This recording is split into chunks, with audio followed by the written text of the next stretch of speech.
त्रिदलं त्रिगुणाकारं त्रिनेत्रं च त्रियायुधं त्रिजन्म पापसंहारम् एकबिल्वं शिवार्पणम् त्रिशाखैः बिल्वपत्रैश्च अच्छिद्रैः कोमलैः शुभैः तव पूजां करिष्यामि एकबिल्वं शिवार्पणम् कोटिकन्या महादानं तिलपर्वतकोटयः काञ्चनं शैलदानेन एकबिल्वं शिवार्पणम् काशीक्षेत्रनिवासं च कालभैरवदर्शनौ प्रयागे माधवं दृष्ट्वा एकबिल्वं शिवार्पणम् इन्दुवारे व्रतं स्थित्वा निराहारो महेश्वर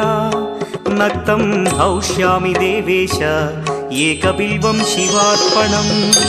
रामलिङ्गप्रतिष्ठा